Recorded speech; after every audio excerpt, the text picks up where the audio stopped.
ESPN SportsCenter. Hey, I'm Chris Berman. Got a lot of games to cover. Let's get at it. In our first game this week, we had the Vikings edge their way to a narrow 3-point win. In a long-standing NFC rivalry, we had the Panthers pick up their third win of the season. The Falcons lost this one, but will stay at number 1 in the NFC South. Kevin Slice and Dyson stepped it up this week and gave his team some added firepower for the win. Michael Bennett rushed for 2 touchdowns and helped his Browns beat the Bengals. We had an interesting free agency pickup of note here. Trey's got the lowdown for us. Trey? All right, Chris.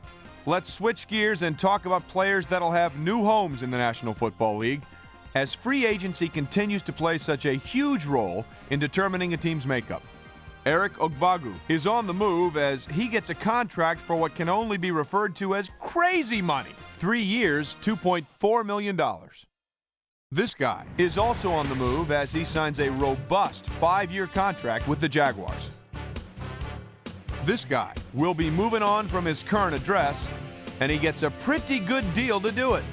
5 years, $1.8 million. Off the Missouri River in Kansas City, where the Chiefs decisively win by 17 points. Up in Seattle Stadium, where the Seahawks come away with a 7-point win.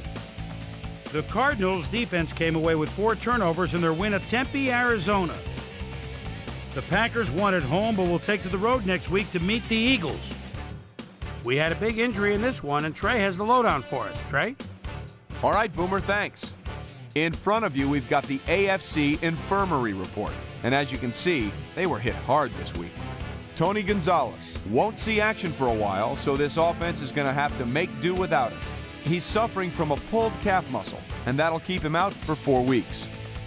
In front of you, we've got the NFC list. And as you can see, they could form their own mash unit. Javon Walker sticks out on this list as one of the more costly injuries. Doctors confirming the worst this week, a torn hamstring. And that'll put him out for the rest of the regular season. There's a chance, however, they'll get him back for the playoffs.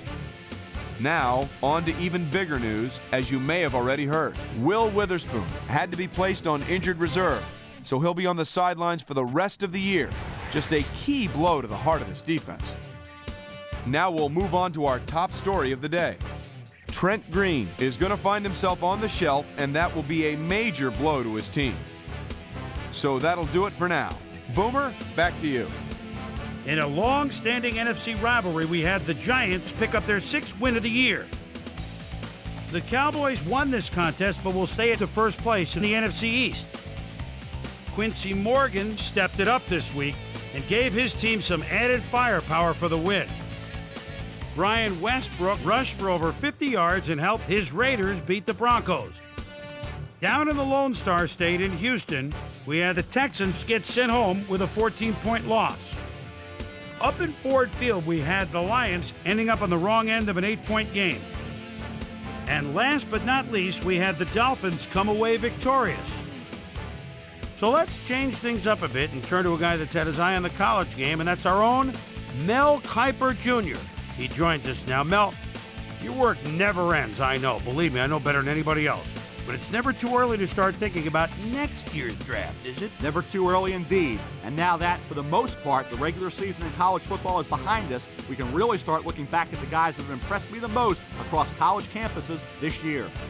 Ingram is one guy I look at who's come a long way the past couple of years to be where he is now. 6'2", 336, out of Marshall. And here's a guy that really intrigues me a lot. Something of a late bloomer. But I tell you, I got a chance to watch him play a couple times this year, and he's shown me that he's as good as any offensive tackle in the country. Hubbard is another guy that's rounding into form and projects as perhaps the best safety in the draft. He's excellent in blanketing tight ends and backs, but his versatility allows him to be an asset against the run. So that'll do it for now, but expect there to be plenty happening between now and April. So that'll just about do it. But before we go, I'm going to toss out a few game balls to my prime-time players. Each and every one of these men had a week to remember. That'll do it, sports fans. I'm Chris Berman, and thanks so much for joining us here in the Bristol studios. We'll see you next week right here on ESPN, the worldwide leader in sports.